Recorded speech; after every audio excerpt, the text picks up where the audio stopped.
রাধে রাধে, নমস্কার। আমি আপনাদের life coach astrologer Shri Rudranath.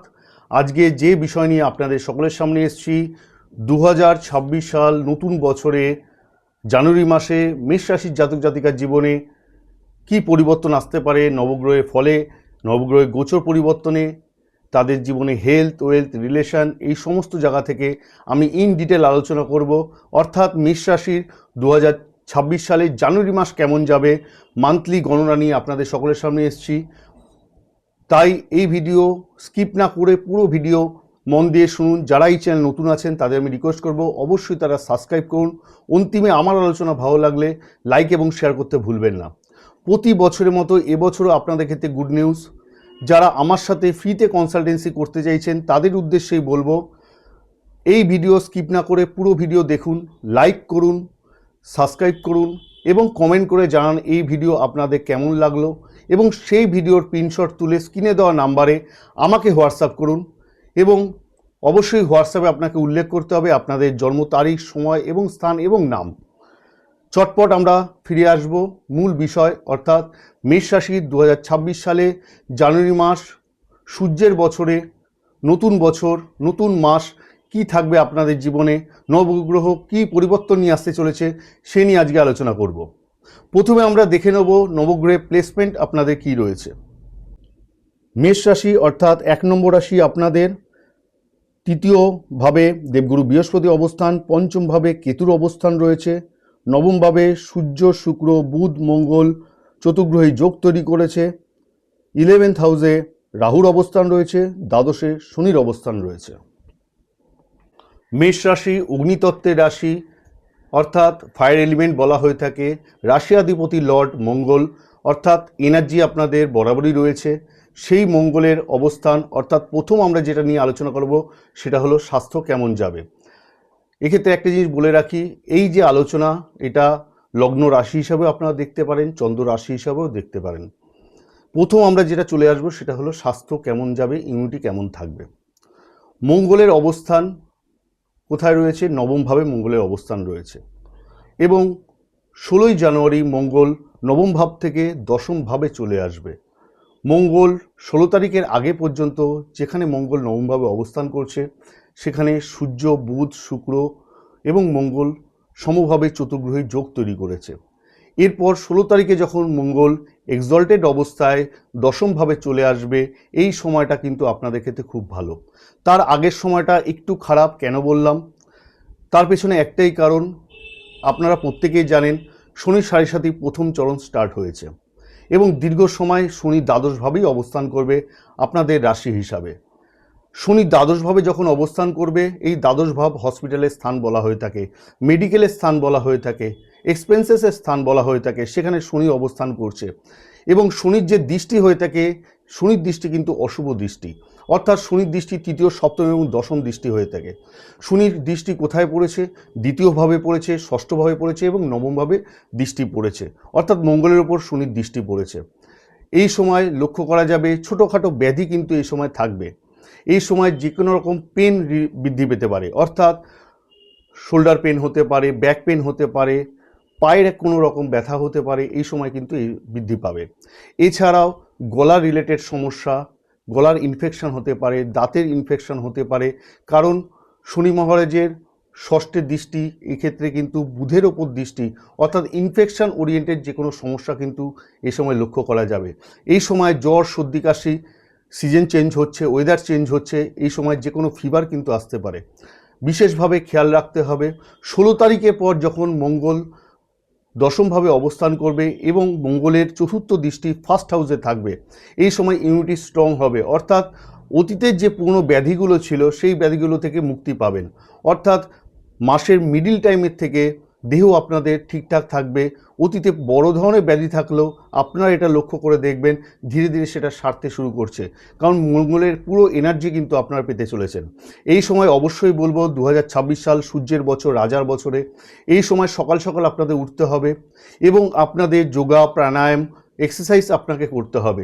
তাহলে সূর্য এবং মঙ্গলের এনার্জি আপনারা পাবেন, কারণ সূর্যের অবস্থান এই নবমভাবে রয়েছে এবং সূর্য দশমভাবে চলে আসবে 14 তারিখে, অর্থাৎ সূর্য এবং মঙ্গলের যৌথভাবে একটা আশীর্বাদ ব্লেসিং আপনারা পাবেন। আপনাদের ইমিউনিটি অনেক ভালো স্ট্রং হবে, কাজে মন বসবে, এনার্জেটিক আপনারা হয়ে উঠবেন। অর্থাৎ মাসের সেকেন্ড ভাগ থেকে আপনার দেহভাগ মোটামুটি ঠিকঠাক থাকবে। এরপর যেটা চলে আসবো বিদ্যাভাব, অর্থাৎ পঞ্চম ভাব থেকে আমরা বিদ্যাভাব দেখে থাকি, সন্তানের ভাব, এবং এখান থেকে আমরা লাভ রিলেশন দেখে থাকি। এডুকেশন তাহলে কেমন থাকবে? তাহলে এই পঞ্চম ভাব থেকে যখন আমরা এডুকেশন দেখে থাকি, পঞ্চম ভাব অর্থাৎ সূর্যের লর্ড, তাহলে সূর্যর অবস্থান কোথায় রয়েছে? সূর্যের অবস্থান নবম ভাবেই অবস্থান রয়েছে এবং শনির দৃষ্টি সূর্যের ওপর রয়েছে। 14 তারিখে আমরা লক্ষ্য করব সূর্য নবম ভাব ছেড়ে দশম ভাবে চলে আসবে এবং 16 তারিখে মঙ্গলের অবস্থানও দশম ভাবে চলে আসবে। এক্ষেত্রে মঙ্গলের অষ্টম দৃষ্টি পঞ্চম ভাবে পড়বে এবং পঞ্চম ভাবে লক্ষ্য করা যাচ্ছে কেতুর অবস্থান। দীর্ঘ সময় কেতু কিন্তু এখানেই অবস্থান করবে। কেতু পঞ্চমে যখন অবস্থান করে কিছুটা ভালো হয়, কিছুটা কিন্তু খারাপও লক্ষ্য করা যায়। মানে ভালো রেজাল্ট এবং খারাপ রেজাল্ট যৌথ দিয়ে থাকে। অর্থাৎ পঞ্চমে যখন কেতু অবস্থান থাকবে এই সময় ডিস্যাটিসফ্যাকশন হবে, ডিটাচমেন্ট হবে এবং কনফিউশন ক্রিয়েট করবে, কনফিডেন্স লেস করবে। অর্থাৎ যে কোনো কাজ আপনি করছেন, একটা পরীক্ষা আছে সামনে, এক্সাম দিতে হবে, আপনি ফুল প্রিপারেশন কমপ্লিট করেছেন, আপনি জানেন রেজাল্ট আপনার ভালো হবে, পরীক্ষা আপনার ভালো হবে, কিন্তু মনের মধ্যে একটা কনফিউশন ক্রিয়েট হবে, আমি দিতে পারবো তো? এই যে মনের মধ্যে নেগেটিভ থট আসবে, তার মাধ্যমে রেজাল্টটা কিন্তু খারাপ হয়ে যাবে। এটা কিন্তু লক্ষ্য করা যাবে, কারণ নিজের ওপর যে আস্থা বিশ্বাস দরকার সেই আস্থা বিশ্বাস কিন্তু আপনার হারিয়ে যাবে, কারণ কেতুর অবস্থান পঞ্চমভাবে রয়েছে।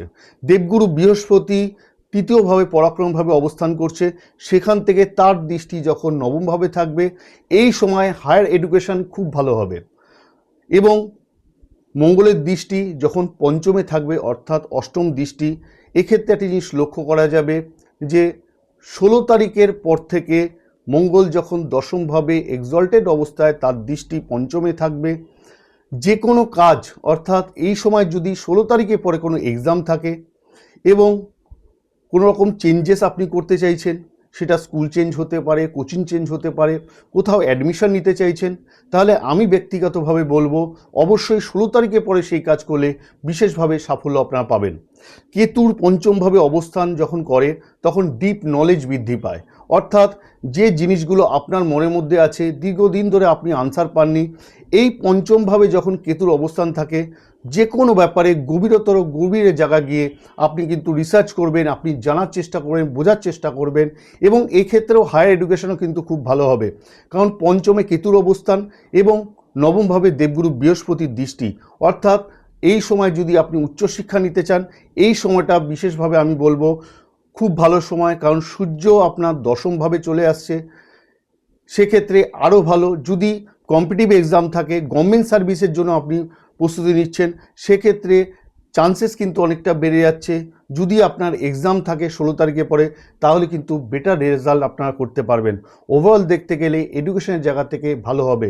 তথাপি মে জুন মাসের পর থেকে লক্ষ্য করা যাবে আরও ভালো কিন্তু আপনার এডুকেশনে মন বসছে এবং পড়াশোনায় আরও ভালো একাগ্রতার সাথে আপনারা পড়াশোনা করতে পারছেন। এই স্থান থেকে আমরা দেখে থাকি লাভ রিলেশন। তাহলে লাভ রিলেশনের জায়গা থেকে অবশ্যই আমি একটা জিনিস বলবো যে এই সময় বিশেষ করে পঞ্চমে কেতুর অবস্থান রয়েছে, দীর্ঘ সময় থাকবে এবং মঙ্গল যখন 16 তারিখে পরে দশমভাবে চলে আসবে এক্সল্টেড অবস্থায়, উচ্চ অবস্থায়, সেক্ষেত্রে তার দৃষ্টি যখন পঞ্চমভাবে থাকবে, একটা জিনিস আপনাকে মাথায় রাখতে হবে, 16 তারিখের আগে পর্যন্ত মনের মধ্যে যে কনফিউশন আছে, মনের মধ্যে যে ভ্রম আছে, মনের মধ্যে যে আনস্যাটিসফ্যাক্টরি ওয়ার্ক করবে, এগুলোকে আপনাকে ত্যাগ করতে হবে। কারণ আপনার ভালোবাসার মানুষ যতই আপনার ওপর ভালোবাসা রাখুক না কেন, আস্থা রাখুক না কেন, বিশ্বাস রাখুক না কেন, আপনি কিন্তু তার নেগেটিভ ওয়ার্কটা করবেন, অর্থাৎ তার প্রতিটা পদে পদে ভুল ধরাবেন, তার সাথে আনস্যাটিসফাইড পরিবেশ তৈরি হবে, তার সাথে বিভিন্ন ব্যাপার নিয়ে আপনি ঝগড়া অশান্তি করবেন। এই জিনিসগুলো বাক সংযমী আপনাকে হতে হবে, আপনাকে বুঝে কথা বলতে হবে। যদি আপনি নিজেকে ব্যালেন্স করতে পারেন, আপনি পজিটিভ থিঙ্কিং নিয়ে আসতে পারেন নিজের মধ্যে, তাহলে কিন্তু ভালোবাসার সম্পর্ক ঠিকঠাক থাকবে। আদারওয়াইজ এই জায়গা থেকে আমি বলবো লাভ রিলেশনের জায়গা থেকে একটু সম্পর্ক খারাপ অবশ্যই হতে পারে, তাই নিজেকে সংযত থাকতে হবে। নয়তো কিন্তু এই সময় ব্রেকআপ হওয়ার সম্ভাবনা আছে, এই সময় দূরত্ব তৈরি হবে। এরপর আমি যেটা চলে আসবো সেটা হলো ম্যারিড লাইফ কেমন যাবে, বৈবাহিক সম্পর্ক কেমন যাবে। এই বৈবাহিক সম্পর্ক আমরা কোথা থেকে দেখে থাকি? সপ্তম ভাব থেকে আমরা দেখে থাকি। এই সপ্তম ভাব অর্থাৎ তুলা রাশির ঘর, তাহলে তুলা রাশির লর্ডকে শুক্র, শুক্রের অবস্থান কোথায় রয়েছে? নবম ভাবে রয়েছে, অর্থাৎ ত্রিকোণভাবে অবস্থান করছে। 13ই জানুয়ারি শুক্রের অবস্থান দশম ভাবে মকর রাশির ঘরে চলে আসবে। এক্ষেত্রে দেবগুরু বৃহস্পতির দৃষ্টিও সপ্তম ভাবে থাকছে, অর্থাৎ পঞ্চম দৃষ্টি, খুব শুভ দৃষ্টি দেবগুরু বৃহস্পতি, সপ্তম ভাবে দৃষ্টি। শুক্রের অবস্থান যখন 13 তারিখের পরে দশম ভাবে থাকবে, সেই শুক্রের সপ্তম দৃষ্টি সুখের স্থানে পড়েছে, অর্থাৎ চতুর্থ ভাবে পড়েছে, খুব শুভ বলে মনে করা হয়ে থাকে। এবং 16 তারিখের পরে মঙ্গলের অবস্থানও দশমভাবে চলে আসবে মকর রাশির ঘরে এক্সল্টেড অবস্থায় এবং ফার্স্ট হাউসকে দৃষ্টি দেবে। মাসের প্রথম থেকে মাসের এন্ড পর্যন্ত টোটাল সময়টাই ম্যারিড লাইফের জন্য খুব ভালো, কিন্তু আরও ভালো সময় যেটা আসবে সেটা হলো 17 তারিখের পরে লক্ষ্য করা যাবে, যখন মঙ্গল বুধ শুক্র অবস্থান দশমভাবে থাকবে। সেক্ষেত্রে আরও ভালো রেজাল্ট কিন্তু আপনারা পাবেন। এই সময় আপনার যে লাইফ পার্টনার থাকবে সে আপনাকে সমস্ত ব্যাপারে হেল্প করবে। এবং 17 তারিখের পর একটা জিনিস লক্ষ্য করা যাবে, আপনার লাইফ পার্টনার, সেটা হাজব্যান্ড হতে পারে, স্ত্রী হতে পারে, তার পার্সোনাল লাইফে গ্রোথ আসবে, তার কেরিয়ারে গ্রোথ লক্ষ্য করা যাবে। এই সময় খুব সাপোর্টিভ মাস, এই বছরের জানুয়ারি মাসটা বিশেষ করে আমি বলবো ম্যারিড লাইফ খুব সুখ, অর্থাৎ সুখের ভাবে দৃষ্টি যখন পড়ছে, এই সময় কিন্তু বাইরে ঘুরতে যাওয়া, এই সময় ফ্যামিলি প্ল্যানিং করা, অর্থাৎ সন্তান কনসিভ করবেন এই চিন্তা আমরা নিয়ে আসা, সমস্ত পজিটিভ থিঙ্কিং কিন্তু এই সময় করা যাবে। এবং এই সময় আপনারা কোয়ালিটি টাইম স্পেন্ড করতে পারবেন, আনন্দ ফুর্তির মধ্যে এই মাসটা কিন্তু যাবে। এরপর আমি যেটা চলে আসবো সবথেকে গুরুত্বপূর্ণ বিষয়, সেটা হলো ভাগ্য কেমন থাকবে। এই ভাগ্য আমরা দেখে থাকি নবম ভাব থেকে, এবং নবম ভাবের লর্ড দেবগুরু বৃহস্পতি অবস্থান কোথায় রয়েছে? তৃতীয় ভাবে, অর্থাৎ পরাক্রমের স্থানে দেবগুরু বৃহস্পতি অবস্থান করছে। দেবগুরু বৃহস্পতির সপ্তম দৃষ্টি নবম ভাবে পড়েছে, যেখানে নবম ভাবে মঙ্গল বুধ সূর্য শুক্রের সহ অবস্থান চতুর্গ্রহী যোগ তৈরি করেছে, অর্থাৎ দেবগুরু বৃহস্পতি তার নিজের হাউসেই দৃষ্টি প্রদান করছে। এটা খুব শুভ বলে মনে করা হয়ে থাকে। এরপরে 16 তারিখের পর, অর্থাৎ 17 তারিখের পর পুরোপুরি দেখা যাবে এই চারটে গ্রহের অবস্থান দশমভাবে রয়েছে এবং মঙ্গলের দৃষ্টি ফার্স্ট হাউসে থাকবে, অর্থাৎ এনার্জি পুরোপুরিভাবে আপনি পেতে চলেছেন। এবং সূর্যের অবস্থান, কারণ ভাগ্যের কারগ্রহ দেবগুরু বৃহস্পতিকে বলা হয়ে থাকে, সূর্যকে বলা হয়ে থাকে, সেই সূর্যের অবস্থান ত্রিকোণ ভাব ছেড়ে কেন্দ্রভাবে অবস্থান করবে এবং সূর্যের সপ্তম দৃষ্টি সুখের স্থানে থাকবে। অর্থাৎ এই সময় যে কোনো মাঙ্গলিক কাজ, শুভ অনুষ্ঠান 17 তারিখের পর যদি আপনারা করেন তাহলে শুভ হবে। বিবাহের কাজ যদি 17 তারিখের পরে হয় তাহলে আরও ভালো শুভ হবে। এক্ষেত্রে ফ্যামিলি প্ল্যানিং আপনারা এই মাসে করতে পারবেন, এই মাসে সন্তান কনসিভ আপনারা করতে পারবেন। এর জন্য আইডিয়াল সময় এই মাসটা। সূর্যের বছর, রাজার বছর, এই সময় ভালো জিনিস স্টার্ট আপ আপনারা করতে পারবেন। যে কোনো বিজনেসে এই সময় ইনভেস্টমেন্ট ভালো হবে। এই সময় বিভিন্ন জায়গা থেকে কমিউনিকেশান বৃদ্ধি পাবে, কারণ বুধের অবস্থান কর্মের স্থানে রয়েছে, দশমভাবে বুধের অবস্থান রয়েছে, অর্থাৎ বিভিন্ন জায়গা থেকে কর্মের একটা যোগাযোগ কিন্তু এই সময় আসবে, অর্থাৎ ভাগ্য পুরোপুরি সঙ্গ দেবে। এই সময় যে কোনো কাজ আপনার ক্ষেত্রে শুভ হবে, যে কোনো ডিসিশান, অর্থাৎ অতীতে যে ডিসিশানগুলো আপনি নিতে পারেননি সেই ডিসিশানগুলো কিন্তু এই সময় নেওয়া সম্ভব হবে। যদি অতীতে কোনো জায়গায় সরকারি জায়গা থেকে পেপারস আটকে গিয়ে থাকে, সেই পেপারস কিন্তু এই সময় পেয়ে যাবেন।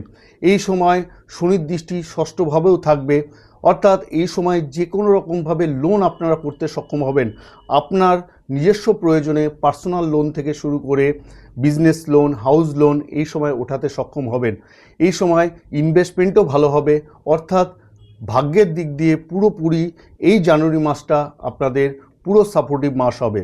অর্থাৎ সূর্যের অবস্থানও সঠিক জায়গায় থাকবে, দেবগুরু বৃহস্পতি পরাক্রমভাবে থেকে তার ব্লেসিংও নবমভাবে থাকবে, অর্থাৎ ওভারঅল দেখতে গেলে ভাগ্য আপনাদের মঙ্গল হবে। এরপর চলে আসবো কেরিয়ার এবং বিজনেস। তাহলে কেরিয়ার আমরা কোথা থেকে দেখে থাকি?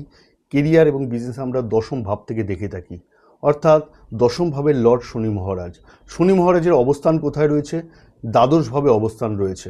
দ্বাদশভাবে শনিদেবের অবস্থান যখন থাকে তখন যে কোনো চেঞ্জেস করায়, অর্থাৎ দূরের যাত্রাও করিয়ে থাকে। অর্থাৎ এই সময় লক্ষ্য করা যাবে যারা জব করছেন তাদের জবের স্থান চেঞ্জ হতে পারে, যেই স্থানে আপনি বসে চাকরি করছেন সেই স্থানও আপনার চেঞ্জ হতে পারে, ওয়ার্ক প্লেস অর্থাৎ চেঞ্জ হতে পারে, নতুন কোনো যোগাযোগ এই সময় আসবে। কারণ একটা জিনিস লক্ষ্য করা যাবে, শনিদেবের অবস্থান যখন দ্বাদশভাবে থাকবে সেখানে তার দৃষ্টি অর্থাৎ শনিদেবের দৃষ্টি খুব একটা ভালো হয় না। সেই দৃষ্টি নবমভাবে ভাগ্যের স্থানে থাকবে, যেখানে ভাগ্যের স্থানে 4টে গ্রহ অবস্থান করছে, সূর্য, শুক্র, বুধ এবং মঙ্গল। 17 তারিখে বুধের অবস্থান দশমভাবে চলে আসবে, কর্মের স্থানে চলে আসবে।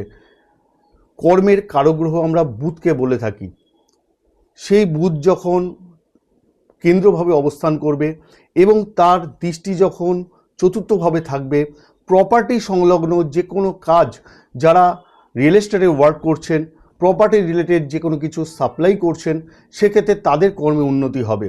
এবং সূর্যের অবস্থান যখন দশমভাবে থাকবে, অর্থাৎ এই সময় যে কোনো কাজ, মার্কেটিং জব আপনার ভালো হবে। অর্থাৎ 14 তারিখের পর থেকে যারা সেলসে আছেন, মার্কেটিং প্রফেশনে আছেন, তারা টার্গেট ফুলফিল করতে পারবেন। এই সময় অ্যাওয়ার্ড, রিওয়ার্ড সব কিছু আপনারা পাবেন।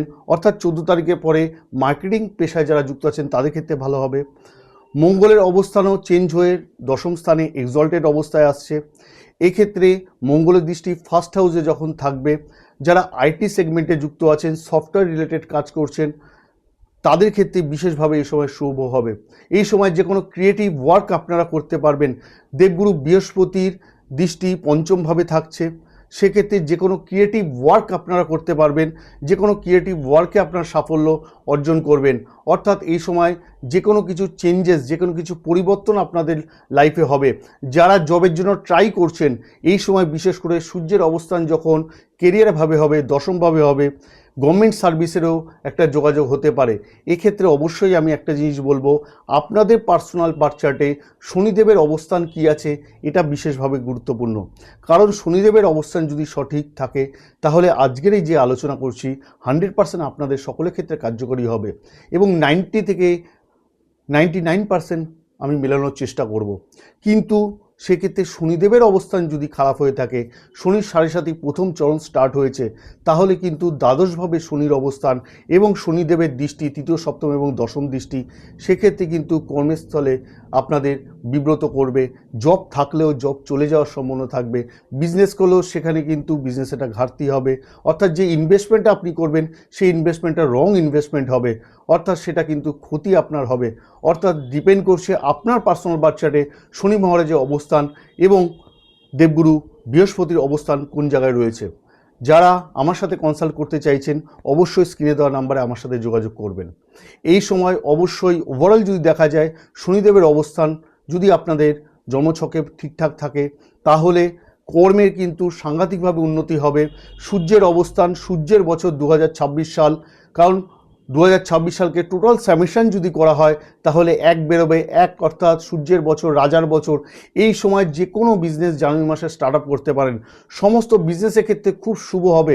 কারণ ত্রিকোণভাবে চতুর্গ্রহী যোগ তৈরি করছে এবং কেন্দ্রেও চতুর্গ্রহী যোগ তৈরি করছে, দুটো ক্ষেত্রেও কেরিয়ার ক্ষেত্রে শুভ। অর্থাৎ যে কোনো কাজ, যে কোনো কিছু কিন্তু এই সময় সম্পূর্ণ করতে পারবেন। মনের মধ্যে যে ইচ্ছা আছে, অর্থাৎ আপনি চাকরি করছেন, পাশাপাশি ভাবছেন সাইড ইনকাম কিছু করবেন, এই সময় ডেলি ইনকাম বৃদ্ধি পাবে, এই সময় নতুন সোর্স আপনার কাছে আসবে। অর্থাৎ সাইডে আপনি ভাবছেন ব্যবসা করবেন, তাহলে এই সময় ব্যবসা ইনভেস্টমেন্ট করে ছোট করেও কিন্তু ব্যবসা এই সময় স্টার্ট করতে সক্ষম হবেন। এই সময় যদি ব্যবসা দেখা যায় তাহলে বুধের অবস্থান খুব ভালো জায়গায় আছে, দশমভাবে বুধের অবস্থান রয়েছে। অর্থাৎ বুধ কমিউনিকেট করায়, বুধের দৃষ্টি চতুর্থভাবে রয়েছে, সুখের স্থানে রয়েছে, অ্যাসেটের স্থানে রয়েছে। অর্থাৎ এই সময় বিজনেস করলে আপনি সুখী হবেন, বিজনেসে ইনভেস্টমেন্ট করলে ভবিষ্যতে একটা ভালো রিটার্ন আপনি আশা করতে পারেন। সূর্যের অবস্থানও দশমভাবে রয়েছে। ওভারঅল যদি দেখা যায় কেরিয়ারের ক্ষেত্রে এবং বিজনেসের ক্ষেত্রে এই জানুয়ারি মাসটা মাসের শুরু থেকে মাসের এন্ড পর্যন্ত পুরোপুরি আপনাদের ক্ষেত্রে সাপোর্টিভ হবে। এরপর অন্তিমে চলে আসব রেমেডি নিয়ে।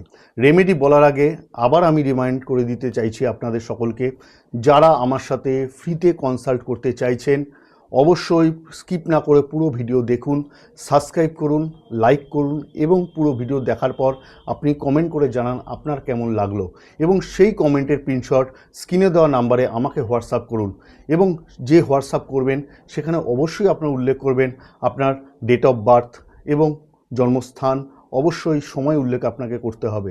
এই সময় অবশ্যই আপনারা প্রত্যেকেই জানেন শনির 7.5 প্রথম চরণ স্টার্ট হয়েছে। শনিদেবের বীজ মন্ত্র নিত্য জপ করলে শনিদেবের ব্লেসিং কিন্তু আপনারা পাবেন। অর্থাৎ শনিদেবের বীজ মন্ত্র ওং পাম পিং পং স শনিশ্চরায় নম। এর পাশাপাশি দেবগুরু বৃহস্পতির বীজ মন্ত্র জপ করলে এই সময়টা দেবগুরু বৃহস্পতির আশীর্বাদে আপনাদের জীবনে যদি কোনো বাধা বিপত্তি থাকে সেই বাধা বিপত্তি কিন্তু কেটে যাবে। ওং গ্রাম গ্রিম গ্রোম স গুরুভ্যে নম, এটাও আপনাদের 108 বার জপ করতে হবে। এছাড়াও যদি আপনারা লক্ষ্য করে থাকেন শারীরিক জায়গা থেকে কোনো সমস্যা হচ্ছে, অর্থনৈতিক জায়গা থেকে কোনো সমস্যা হচ্ছে, দাম্পত্যের জায়গা থেকে কোনো রকম সমস্যা হচ্ছে, তাহলে বুঝতে হবে আপনাদের পার্সোনাল বার্থ চার্টে শনিদেবের অবস্থান কিন্তু সঠিক নেই। অর্থাৎ শনিদেব আপনাদের বার্থ চার্টে রেট্রোগেট অবস্থায় থাকতে পারে বা কম্বাস্ট অবস্থায় থাকতে পারে বা ডেভলেটেড অবস্থায় থাকতে পারে, সেক্ষেত্রে কিন্তু শনি ভিন্ন ফল দেবে। অর্থাৎ এই সময় অবশ্যই রামের নাম উচ্চারণ করুন। তার পাশাপাশি আমরা শনিদেবকে বায়ুতত্ত্ব বলি, পবনপুত্র হনুমানজির নাম অর্থাৎ হনুমান চল্লিশা নিত্য পাঠ করুন, এতে বজরংবলীর আশীর্বাদ পাবেন। যা বাধা বিপত্তি আছে অনেক অংশে সেখান থেকে মুক্তি পেতে পারেন। অবশ্যই যদি আপনাদের রত্ন ধারণ করতে হয় তাহলে এই সময় অক্স ব্লাড রক্তপ্রবাল যদি ধারণ করতে পারেন তাহলে মঙ্গলের এনার্জি আপনারা পাবেন। এবং যদি শনিদেবের অবস্থান খারাপ হয়ে থাকে সেক্ষেত্রে আপনারা নীলম ধারণ করতে পারেন। আশা করি এই ভিডিওর মাধ্যমে আমি আপনাদের সহজ সরলভাবে বোঝাতে সক্ষম হয়েছি। যদি ভালো লাগে তাহলে লাইক এবং শেয়ার করতে অবশ্যই ভুলবেন না। সকলে ভালো থাকুন। সূর্যের বছর সকলকে স্বাগত। নতুন কিছু করুন, জীবনে নতুন পথে এগিয়ে চলুন। জয় মা তারা, জয় মা চণ্ডী।